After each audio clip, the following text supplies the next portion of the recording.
Hello, everyone. Thanks for tuning in to Go for Launch. Unfortunately, my co hosts Mackenzie and Cam couldn't join us tonight, but on the bright side, we have two lovely guests joining us for this episode. I'm here with doctors Jessica Walden and Chris McGuire.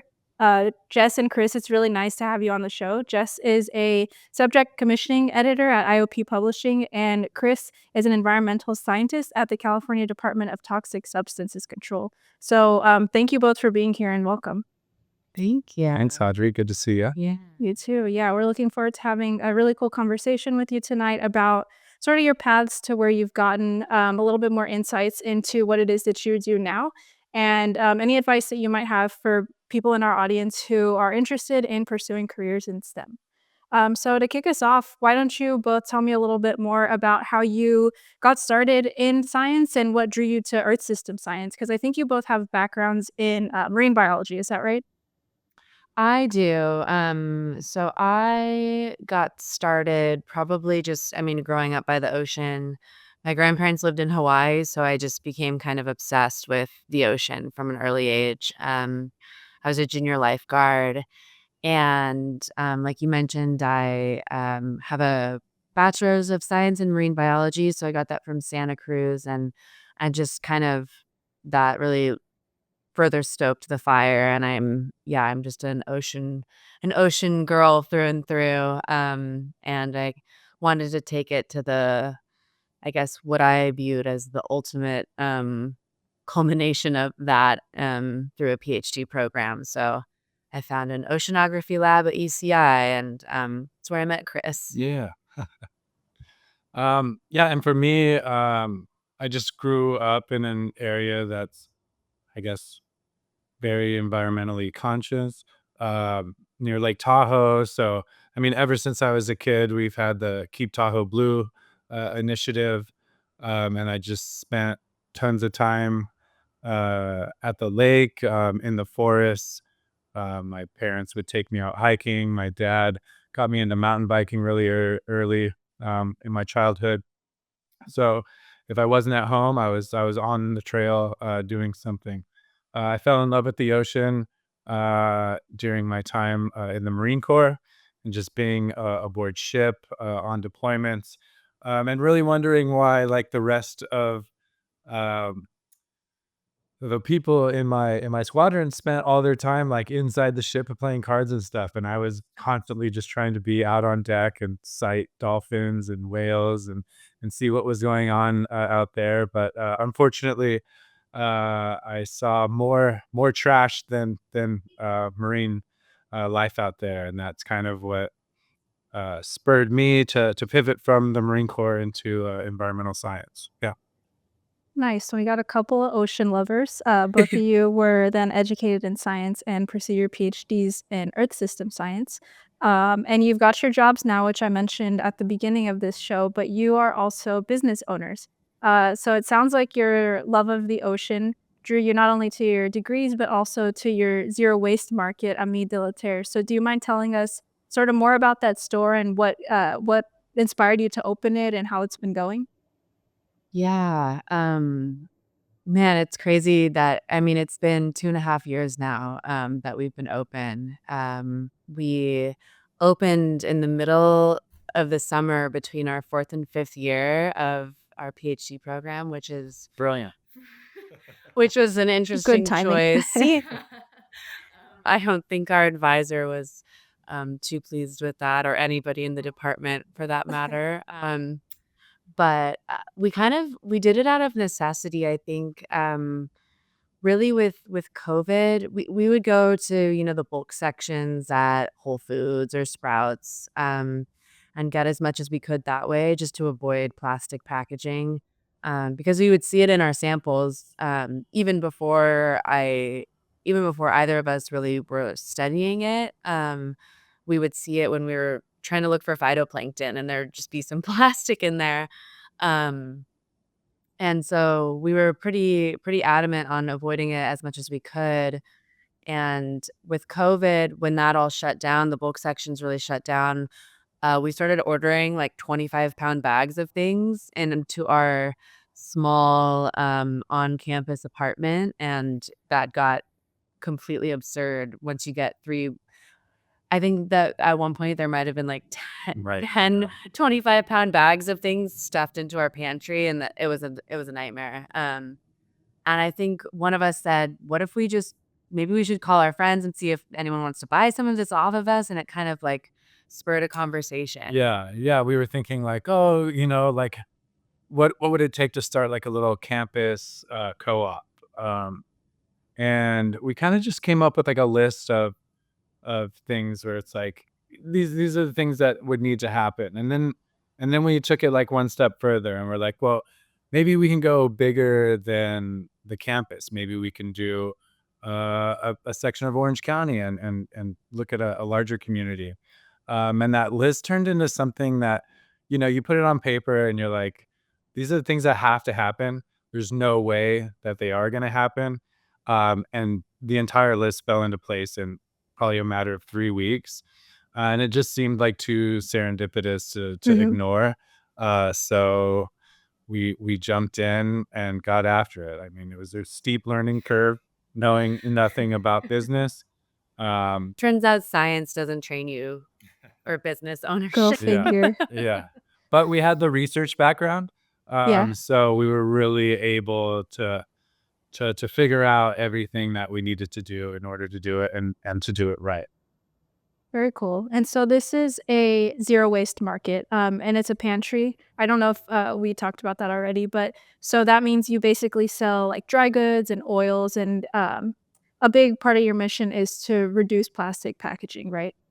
Yeah, so I mean, we're, as close to zero waste as you could be, and it kind of almost inadvertently we ended up realizing that we're saving a lot of food waste too, because a lot of times, especially with I don't know, I'm a baker, and so I'll wanna try a new recipe, maybe with some obscure flour that I've never used before, and I'll buy you have to buy a bag of it, and maybe I'll use it one time, and I hate it, and then I have this bag of flour, and it just goes to waste, whereas you can literally come to our store and, you could buy, like, a cup of flour. We have measuring cups. You could buy literally exactly what you need for a recipe.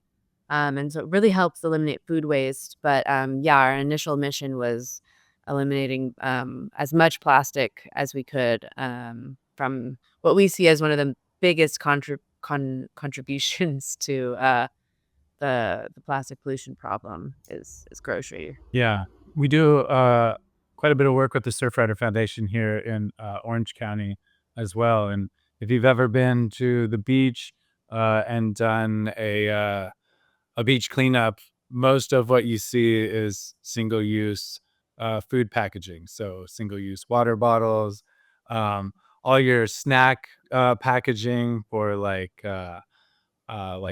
little gummy bears and granola bars and stuff like Yeah. that. So we're just thinking like how could we possibly uh make an impact in this. It's like most of what you see in the ocean is related to food. um and as far as single use package or plastics go, I mean, I don't know the exact percentage, but it's way up there. Yeah.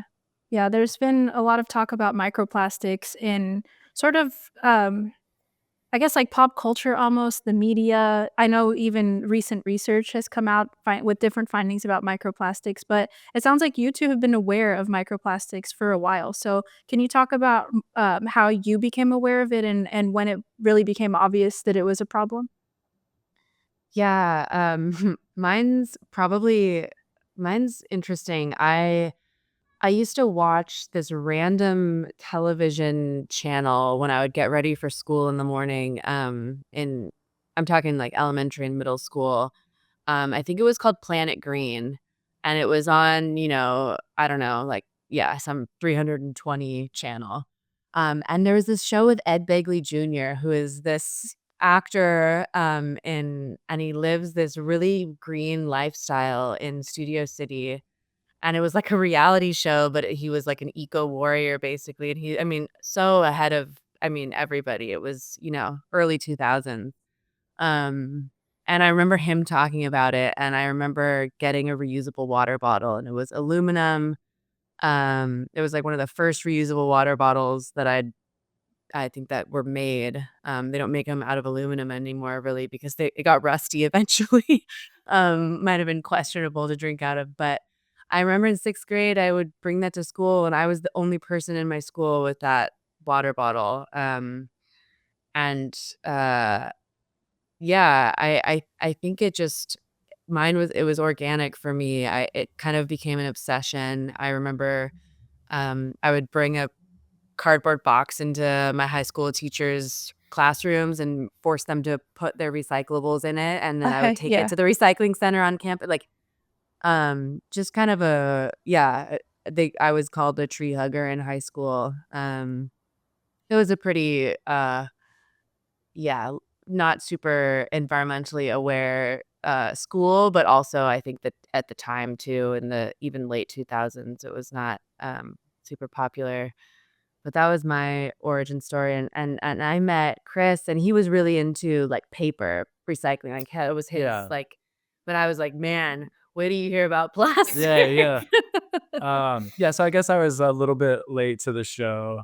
I think in my undergrad, I mean, Yeah. earth system science is very interdisciplinary. And originally, I was really into the terrestrial side of things, Mhm. forestry, and stuff like that. I ended up in a oceanography lab just because that's where the slot was.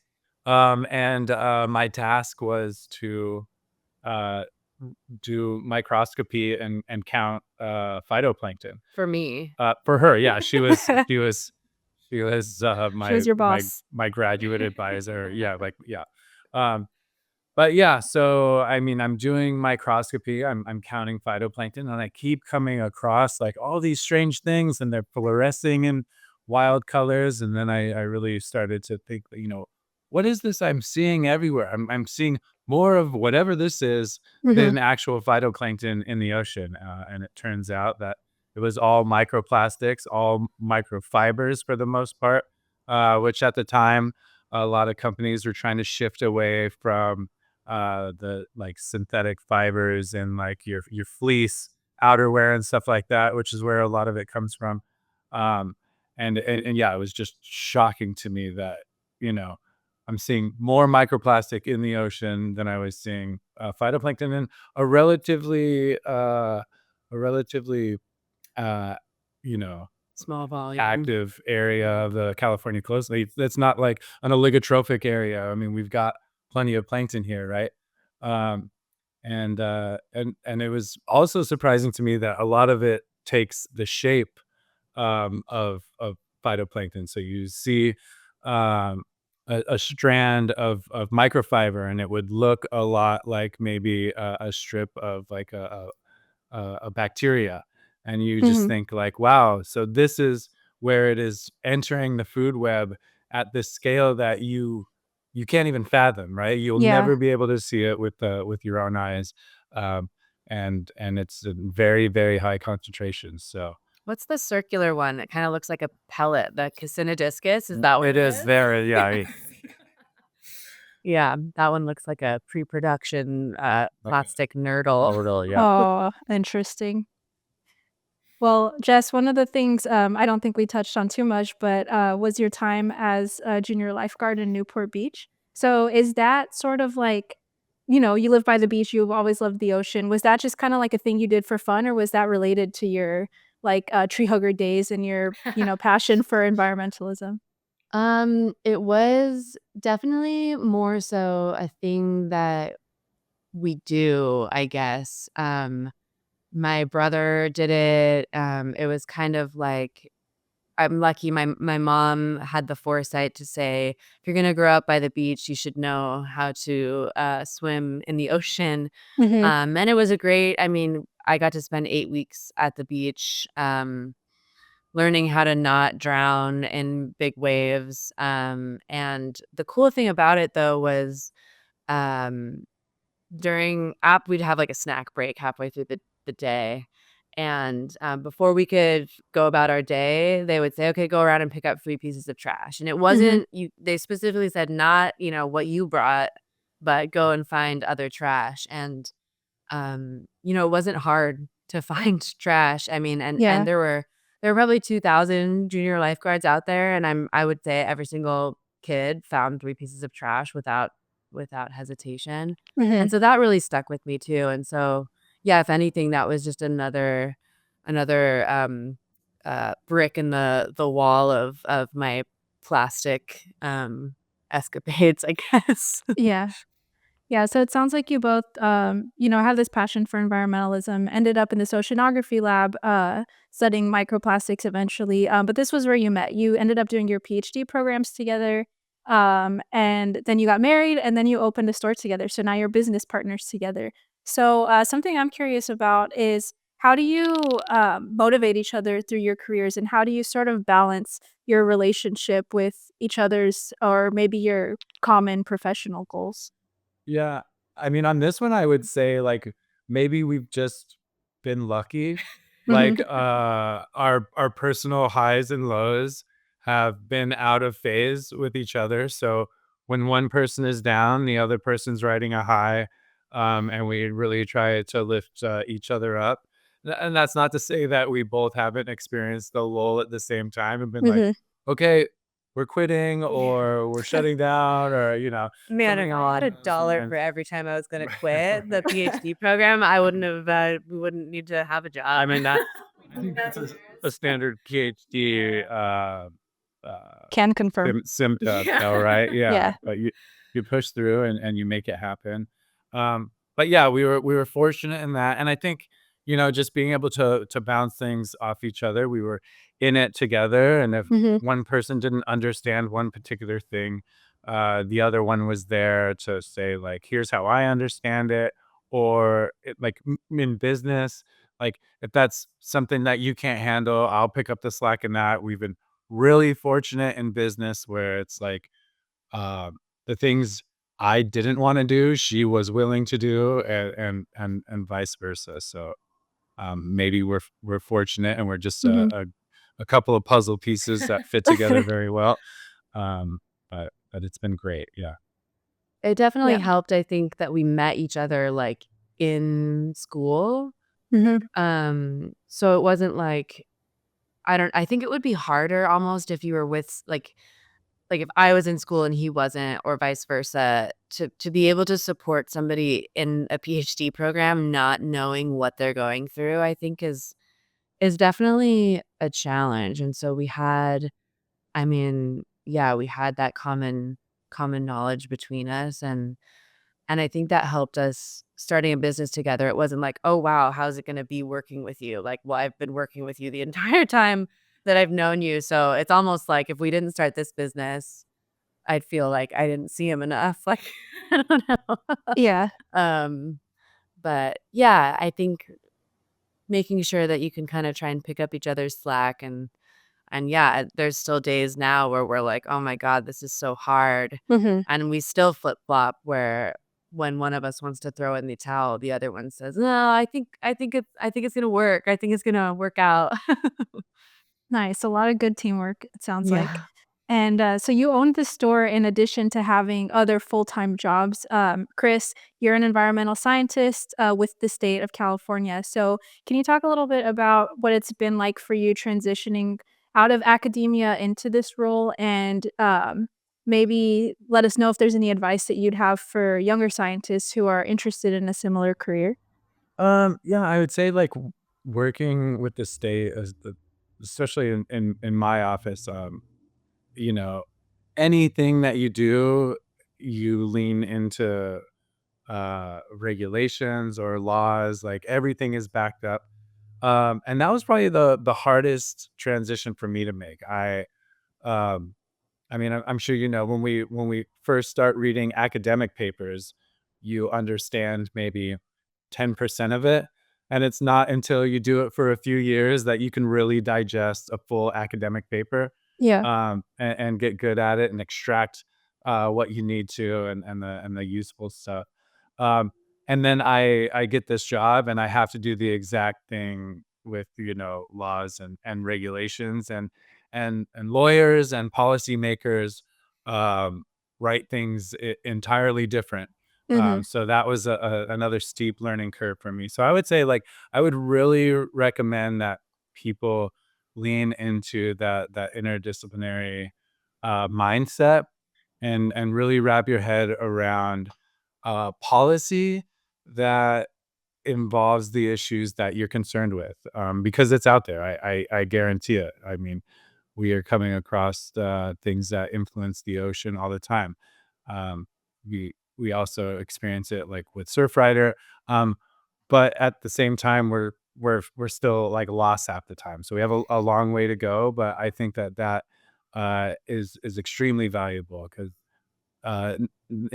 unless you are sticking to academia or ending up doing strictly research somewhere, you're going to have to know the policy, and kind of the bigger picture.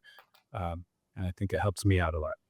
Yeah, that's good. And then I like what you mentioned about how sort of being able to read research papers is a different skill almost than what you're doing now with interpreting policy and understanding the literature in the field that you're in. But I think that it sounds like that being able to understand academic research and read those scientific papers is almost like a good stepping stone or like a good foundation Absolutely. Yeah. for Yeah. being able to read and understand policies and legislature and all that stuff. Yeah. Nice. Good transferable skills there. Yeah. Exactly. It wasn't all for nothing. Right. Yeah, and Jess, so you're a subject commissioning editor at IOP Publishing. So you are helping use research and take people's STEM work and make it public to make an impact. So, what exactly does that role involve? How are you able to sort of contribute to this mission? Yeah. IOP Publishing is cool. It's a pretty small British society journal, so that means it's a nonprofit, which I don't know if this was just me, but before I started this job, I did not know that there were for-profit academic journals. I didn't know that, for example, Science and Nature were for-profit. Um, so just yeah, maybe that was my own ignorance, but I think it's pretty cool that it's not profit, and it all the profits go into physics. Um, and they're open access. So all my journals that I represent are open access journals. So that means people like me and Chris and you, who are no longer affiliated with a research institution, can actually read the papers, which I think is also very important. And I think we're slowly transitioning to a world where that is going to be the dominant way, which makes it great for, open science. But my role specifically, they wanted somebody with a research background. I represent the environmental portfolio. So they wanted somebody with a good, broad knowledge of environmental issues, to be able to really target research to be published. So I go to conferences. I spend a lot of time looking at different university websites, and I look at grants to see who was awarded grants. And I try to spend my time finding people who are doing really cool things. And I send them an email and I say, hey, do you have any research that you want to get published? I like what you're doing. Have you heard about this journal or that journal? And I'll either set up a meeting with them at a conference, or I can do a meeting over Microsoft Teams. Or sometimes it just happens over email. They say, hey, you know what? Actually, yeah, I do have something and I didn't know where to put it. So thanks for letting me know. Um, so it's interesting because I get to stay really up to date on current research because I go to conferences and I talk to people constantly about what they're working on. But I don't have to do any research, which is what I kind of got burnt out on at the end of the program. Yeah. So I'm still it's a good transitional job where you don't if you don't know if you want to do research anymore, I would say this is great because you can keep thinking about it right now. Hmm. And Yeah, we'll see. We'll see in a couple of years if I'm, like, missing research, but for now, I'm enjoying it. It's nice. Yeah, it's like kind of like a different version of research, Yeah. almost Like, potentially.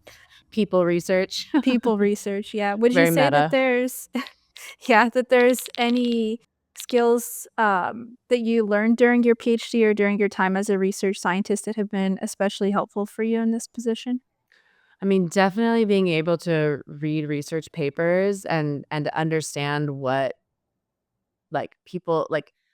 people's methods are. Because 'cause I'll sit in a conversation with somebody and I'll say, "Oh, tell me about what you're working on," and they will go sometimes into great detail, and if you don't have a background of research, you'd be like, "I have no idea what they're even talking about," and oftentimes I still don't, but I'm able to, I think, ask an intelligent question, whereas if you hadn't had any research background, you wouldn't even know, like, what question to ask to clarify. And definitely presentation skills. I mean, I've done a few, talks at research institutions geared towards PhD students, um, about how to get published, and so just being able to also relate to them, "Hey, I was literally you 2 years ago, and I would have liked to have known this information," and, yeah, I think, interpreting science, presentation skills, and, yeah, a research background was pretty a requisite for this role. Yeah. So to anyone out there who's listening who is always reading papers but doesn't like reading papers, we regret to inform you that it comes in handy a lot later, so it's a skill worth learning. Yes, So besides unfortunately. publishing in these journals, which it sounds like is a really important way to or not really important way, but a really useful way to make an impact with your research, do you have any other suggestions for, either of you or both of you, any suggestions for people in STEM who wanna be able to use their expertise to make an impact? Yeah, getting involved in a local environmental organization, like Chris mentioned earlier, we're involved with Surfrider.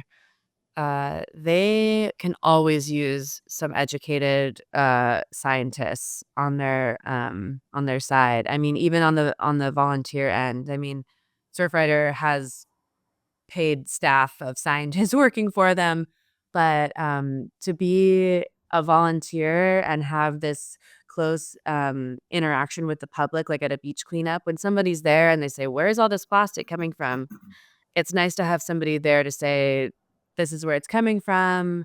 It doesn't just come from the beach, you know, every all drains lead to the ocean, all the whole watershed drains out here," and I think if you really wanna make an impact with what your passion is, I think getting involved with a local, nonprofit is a good avenue. Yeah, and I think it goes a long way in helping you realize, like, maybe why you're doing what you're doing.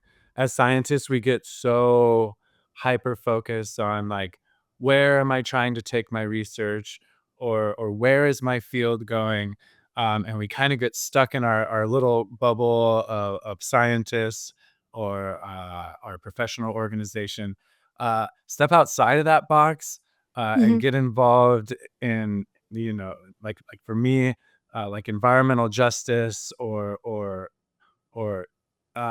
just uh, these grassroots organizations where Yeah, you can touch base with the people that are affected by, and who could have their lives improved by maybe the work that you're doing, because that will really ignite that flame inside of you. So when you're starting to run into a wall, and you can kind of see the impact that you might make, to a broader group of people. It really goes a long way in motivating you to keep doing what you're doing. I yeah, think Chris specifically is very ignited by this job, like, it's really cool to see, um, even after, like, a 3-day, like, sampling and traveling and, working overtime, like, he did this 3 days in a row of working super late, and he got home at 9 p.m. on the 3rd day and was like, "I love my job." And I think that's just so cool to be able to find a job that you're able to, I mean, you have that interaction where you see, like, the impact of what you studied. nice. So it sounds like, getting involved is something that both of you getting involved in your communities, is something that both of you have found to be very useful for you and very fulfilling to you. Uh, in terms of advice, maybe specifically for people who wanna start a business, like other PhDs or postdocs or people who are coming from academia, I know that you've figured a lot of it out as you've gone. Is there any advice that like, maybe that you wish you could give yourself 2 or 3 years ago about this business, or any advice that you'd give people in a similar position who wanna start their own business? I mean, I would say, like, I mean, I know at UCI there was resources that we did not utilize. Like so many schools are willing to work with each other. Um, Interdisciplinary studies like have never been more important just to really mesh all of these things together. Like I said, I know at UCI they had a program where it was like uh, you could come into the business school and kind of pitch your idea, and they would kind of team up with you, and you could develop a business plan.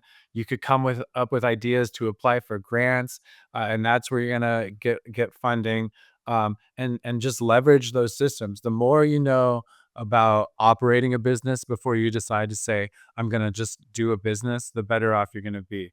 The biggest hurdle that you're gonna run into is money and finances, and you can get that sorted a lot of time. I mean, in the environmental space, you can probably get everything covered. There's so many grants out there. There's so many tax incentives. So you just learn the system. If you're in a graduate program, or if you push onto a postdoc, like, you've got the chops. You know that you can tackle a big problem.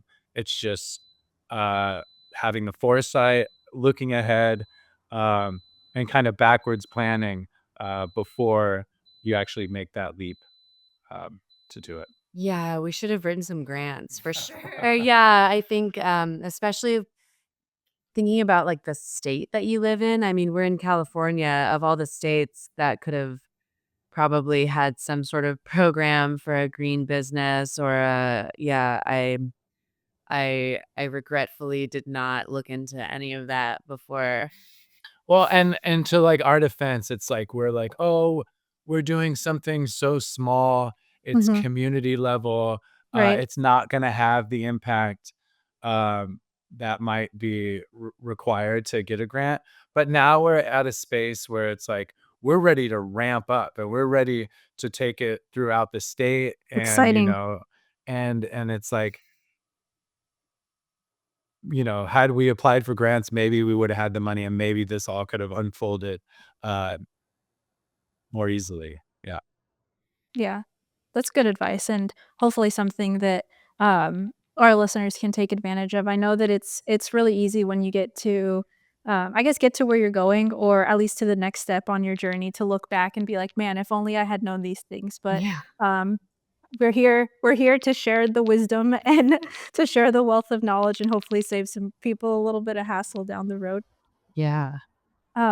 So speaking of giving advice and telling, our younger selves what we wish we knew, do both of you have any advice for people in STEM, not specifically like PhDs or postdocs or people who want to open businesses, but just anyone in STEM who might be interested in breaking into environmental science or pursuing an environmental career? Any advice that you would give those listeners? Um, I mean, yeah, just I would say be very clear about, like, where you wanna end up, and then develop a path to that. I would say there's a lot of things that you might not want to leverage that you ought to leverage. Like, I feel like in environmental science at this point, like, just learn how to model. Like, you learn one language, Mhm. and that's gonna help you out. The days of strict, field collection and evaluation, I mean, it's still useful, but you have to take that information, and you have to be able to build something out of it and really tell your story. So, leverage the tools that we're moving into. I remember when we started, one of our contemporaries was like, "Oh yeah, like I'm leveraging AI for my project," and I'm like, "Well, how are you gonna do that?" And now he's just a powerhouse in That in grip. his realm. Griffith, Yeah. yeah, yeah, Yeah. he's an animal, you know. And I'm like, oh, I I should have, sat with him for a Yeah. session a week, I was too afraid of AI. Yeah, I yeah. was like, Yeah. AI, no, I keep it away.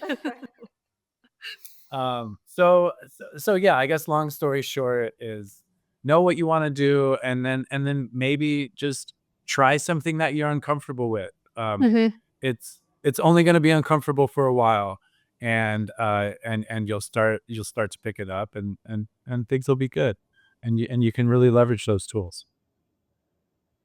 Cool. Jess, do you have any other advice that you would give, or like maybe even any skills? We've talked a little bit about reading papers and doing research and giving presentations, any, and now modeling and programming. Any other skills that you think are especially useful for, these budding STEM professionals potentially who are wanting to pursue environmental science careers? I'll definitely second the modeling thing. I can't do any of them. I learned like R, Python, and MATLAB, and have couldn't I didn't yeah, I had an aversion to them. So I I guess I would say ignore the aversion.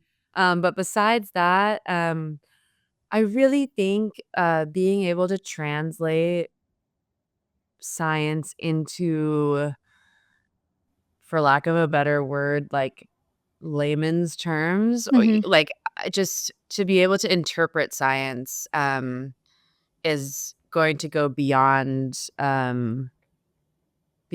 your academic career. But I think it's even helpful while you're in your program, because I mean it helps you do a presentation. You don't have to stand up there, even though everybody might know the jargon that you're talking about. It's so much more pleasant to listen to somebody explain something in a manner that is like how we speak in normal life. Yeah. Yeah. And so yeah, to be really able to interpret science, and you have to really understand what you're talking about to be able to then interpret it. And so Yeah. pick your passion and really stick to it, and go so far as to, yeah, be able to translate it. Yeah, there's like this I'm not gonna say it exactly, but there's like the levels of understanding, right? And there's like can you be tested on it? Mhm. Can you teach it? There's like Yeah. a bunch of stuff in between, but it's like the different levels of understanding. And Yeah. I mean, we just took a few of these communications workshop. There was Yeah, rich to reap an program. amazing communications person. Reorder. Yeah. Uh-huh. And and we use it every single day. Mhm.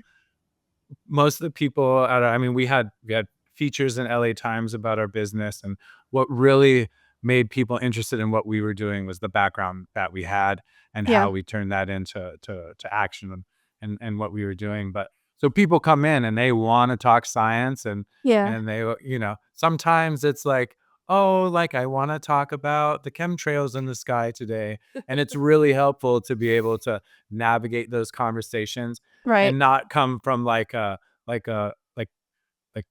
big science and Yeah. jargon, and Yeah. I'm just gonna shut you down with words you don't understand, kind of a deal. So I would say that's helped us tremendously, even in our business side of things that has nothing to do with science. Yeah. Yeah. Yeah, that makes a lot of sense, and especially with what seems like science being, at the forefront of a lot of conversations these days and sort of, like, having its moment in the media, I think, it sounds like it's really important that scientists actually know how to talk about the science in a way that people are willing to listen to and able to understand, really importantly, and, sort of on that note of translating science and talking about science, Jess, in your work as a subject commissioning editor, do you mostly stick to the environmental sciences, or are you sort of dipping your toes in other, different disciplines as part of your job? No, I'm pretty much stuck in environmental science. I say that like it's a bad thing, but no, so they hired 4 of us, and so there's 3 other subject commissioning editors on different portfolios. Mhm. So there's um, machine learning, materials science. It's kind of funny. I actually don't know. Couldn't even name, like, the things that they talk about, like, we have a weekly meeting between me and the other editors, and they'll talk about what they went to a conference for, and I'm like, I have no idea what any of that is. I mean, Yeah. physics is so vast, the physical science of environmental science is, like, so different from the rest of it, like quantum mechanics. Yeah. So, yeah, I'm the, environmental portfolio subject commissioning editor. Cool. So within the environmental portfolio, or if anything outside of that that you've maybe been brave enough to try to understand from these weekly meetings, are there any hot topics you notice people are really into researching right now, slash publishers are really into publishing right now? Yeah, researchers I just came from a fire ecology conference, so this would be something that you're probably a little bit familiar with, Yeah, up my alley. but, that was fascinating, to be at because, I mean, like we've talked about, my background is ocean science, and so Um, this was completely new, and there's this really burgeoning field of fire ecology, where they're trying to elevate, indigenous knowledge because, the people who have been here for thousands of years have been managing fires for that same amount of time and, living with fire, and the new kind of knowledge seems to be that, well, not the new knowledge, the newly brought about knowledge by actually asking people questions is that, they were more frequent but less intense, because the fuel wasn't built up for so long, and so that seems to be, that was almost every conversation. I talked to 17 different researchers while I was there, had 17 meetings, and that was probably the most talked about was, working with, indigenous people and, making sure that Western knowledge is, not valued over indigenous knowledge, that should be something that is equally as, valuable and equally as, what's the word? Yeah, I mean, valued, not underestimated. So that was something that I thought was really cool. Mhm. And another thing to on the marine side would be shifting baselines, shifting ecosystems. So with climate change, marine ecosystems are shifting farther from the equator. So to accommodate the heat in the ocean. So there's this question of adaptation versus, intervention. Mhm. Do we try to prevent the change, and put back the ecosystems that were there before the climate started changing, or do we assist in their migration and see how, "Oh, kelp forests are moving more north. Okay, let's help them establish so that they can kind of have, thriving ecosystems." Yeah, those are 2 really interesting ones to me. Cool. It sounds like there's a good sort of like range of really interesting things you get to learn about. And I know you had mentioned that one of the things you do is sort of stay up to date on everything. So you're ocean to fire, and everything in between, I'm sure.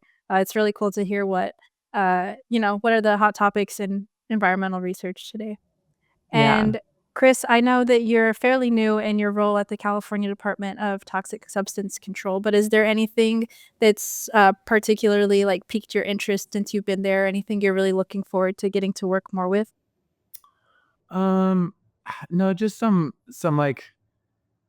interesting, like, so I work I work in the office of criminal investigations, so we're really dealing with like the egregious offenders. I don't so much do um, like scheduled inspections and stuff like that. So it's like a complaint comes in from the community, it lands on our desk. We look it over to see if we think it's valid, and then we'll go check it out.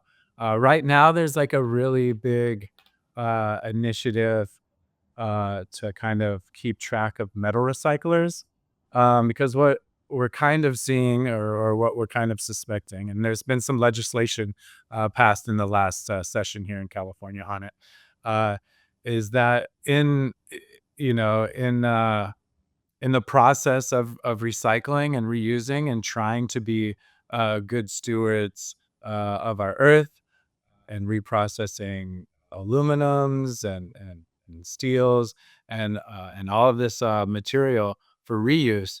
We're shredding it and we're creating these super super fine dust particles Mm, of metals, and that these facilities, which a lot of times are located in disadvantaged communities, um, a lot of these particles are ending up in the air and traveling as dust, and creating all sorts of health issues for these historically disadvantaged communities, and kind of just exacerbating those problems. So we're really trying to get a handle on that, and do some very robust atmospheric and air sampling to kind of figure out where these things travel, how far they travel, in what concentrations are they um, having an impact on these communities, and then hold uh, these uh, uh, these industries accountable, because it's tough, right? It's an industry that we're looking at and we're saying, "Hey, you're trying to do something good for the earth, but you're also harming the communities that surround you." So it's kind of a double edged sword. yeah, interesting. Well, it's cool to hear about the kind of stuff that you're getting to work on there. And something we didn't touch on too much yet, but you were previously in the Marine Corps Yep. before sort of moving into your education in environmental science. So I'm wondering, we've talked a bit about how your time in the Marines sort of gave you this appreciation for the ocean, and that ties into your passion for environmental science. But is there anything else from your time in the Marines, like your specialty or what you did, what your work was, that has helped prepare you for your journey through academia and even where you're at now? Um, I mean, yeah. So, uh, I mean, I was in the Marine Corps, which one is very difficult. The budget for the Marine Corps is a lot smaller than all the other branches. So when you're in the Marines, in a lot of instances, you end up doing like 3 or 4 jobs that would only be a one-person job in any other of our armed services. So I flew on the MV-22 Osprey as a door gunner and a crew chief. But when I wasn't flying, I was a mechanic, and I did quality assurance and all sorts of other stuff like that. And that really prepared me just for that prepared me probably more for grad school than anything. Just being used to a very stressful environment, knowing how to manage my time, realizing like this isn't a 9 to 5 kind of thing. Like I'm gonna have to put in the work that's necessary to get the job done. Um, I kind of adopted this mantra where it was like no matter how bad things got in grad school, or looking for jobs, or if I'm working a long day, or if things get difficult, I always just kind of check back in and say like at least I'm not getting shot at. And that is like It's I fair mean that's just enough. kind of how I validate you know So much so things. that, like, my mom knew that, and she would say that to me. She'd be like, "Jessica, at least you're not getting shot at." I'm like, "Come on, like, let me complain." um But yeah, being an aircraft mechanic has really helped me in my current position. Kind of helped me with the shop too. Like I did all of our build out. Mhm. Yep. I have a kind of a very analytical mindset, and I can design things and implement them. Good spatial Uh, awareness. in my current position, like there's been a few instances where we've got like a new sampler, like we got these air samplers and like nobody knew how to deploy them or use them. And I was just like, where's the manual? I took the manual, Like like, his first week, yeah. and like 4 guys just watched him like set up this air sampler, and they were like, So, "Cool." so now I'm like the subject matter expert on all these things, and Nice. I'm like the new guy. But yeah, it's helped me out a ton, and not to mention, I got the GI Bill, so school is paid for. That's So that helps out a lot. Yeah. Yeah, I bet. Real jack of all trades here. And both of you, like, you've had such a wide variety of experiences and sort of different things that you've gotten to do, not just in your education and your careers, but along your whole path toward where you are now. So, you've got all this stuff that you do, you've got all of these things that you've studied, but out of everything, this question's for both of you. What is something that you think about all the time, like whether it's like a scientific issue or just something in the world that you're curious about that, just kinda keeps your brains going? I wanna know. Hmm, I mean, it's kind of funny because I wanna know how to influence people, but in a positive way. I mean, and we're Mhm. literally in the era of influencers, but it seems like the I wanna know how people form habits, how to change people's habits, how to take them outside of their own world and see, like, big picture wise. Um, and this is spawned from mostly the shop, but just personally, like, trying to force everybody around me to stop using plastic and seeing that force and shame doesn't work. And so it seems like the only way is by example, but I think that also like a lot of people aren't paying attention. So it's hard to lead by example and people aren't paying attention. And so that I think is what, yeah, you could say keeps me up at night or keeps my head spinning is like we open this store to eliminate plastic pollution and then our neighbor door dashes every single day and Yeah. orders her groceries in and I'm just like, like what do I do? Yeah. So that would be yeah, that's my big question.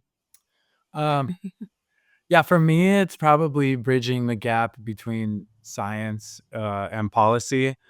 It's just such a difficult hurdle. We go to like a lot of like local city council meetings, and we talk to a lot of nonprofit organizations, um, and it's like getting people to understand the science and then using the science to make informed decisions, and vote and steer um,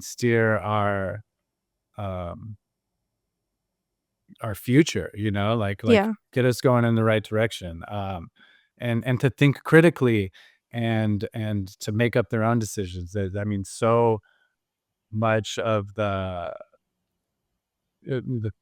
things we vote on, like they're not, for the most part, people aren't backing them up with actual knowledge. They're just Mhm. digesting news and running one way or another based on what they're told. Um, so uh, I think it's important that we have an educated population. Yeah. And not necessarily, and I don't mean to say it like, oh, if you're not a PhD, then like you're not up to snuff. No, just be able to digest something, think about it critically, um, and then go find the answers for yourself. Like really think things through. Mhm. Yeah. Yeah, those are both, I think, really important questions that have or that will have a lot of influence on sort of how things shape up for us as a people almost, and I think Yeah. the 2 of you are, in really great positions to not just wonder about those things, but contribute to them. I personally have a lot of faith based on everything we've talked about today that, you 2 are making some, real impacts out there and hope that, you continue doing what you do to push us a little farther forward with each step. And one of those things that you're doing, we've talked about the store. One of the things you mentioned earlier was feeling like you're ready to ramp up. So I'm curious, what plans do you have coming up for the store? If there's anything that you're planning or anything you're thinking of doing, and maybe even outside of that, in both of your careers. I know you're both pretty new to the positions you're in, somewhat new, but do you have any, big plans for the store, for your jobs, for what your futures might be looking like anytime soon? Yeah, I mean, I'm looking for, uh, something really related to the intersect of plastic research, policy, and outreach, trying to see if that position exists. Mhm. So that's sort of um, what I'm searching for that while I'm enjoying my current role. Um, Personally, what about you? Uh, yeah, I don't know. For the shop, we're really looking at other ways um that we can reduce our impact. We've gone kind of like as plastic free as we possibly can. But with that, we obviously still have a carbon footprint. We have to move things about. Um, so we're really trying to find a space and facilitate like uh, local producers, seasonal diets, and promote stuff like that. Uh, for Americans, that's a tough pill to swallow, right? Like everyone, Yeah. I mean, if you do cook your own food, chances are you're off buying the same bell peppers and zucchinis and an onion each week to Speaking from fire up to experience. fire up a pasta or something. So we're really trying to look into how we can impact people to feed themselves seasonally and kind of step out of their comfort zone there and facilitate that.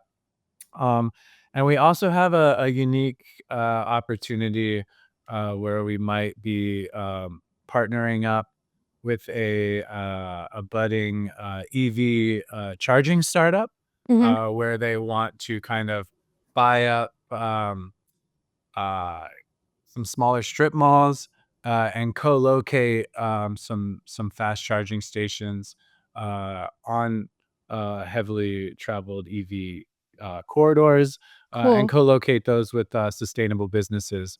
Mhm. Um, and we would kind of look to run the brick and mortar side of the house there. So if that comes to fruition, watch out. We're coming. We'll be in your Yeah, town soon. Yeah, I yeah, hope so. yeah. Yeah. Well, thank you for sharing sort of your all the advice that you gave and your perspectives and letting us in on a little bit more of your story and sort of the path to where you've gotten now. It's been really great chatting with you. And I really hope you come through on that promise to get these stores in every town because I personally have been to a few different zero waste pantries or zero waste markets. They're not all the same. I do think yours is excellent, and I wish it was a little bit closer to me. But anyway, we're very lucky to have gotten to chat with you both today. Really appreciate your time and thanks for being here. Thanks, Thanks, Audrey.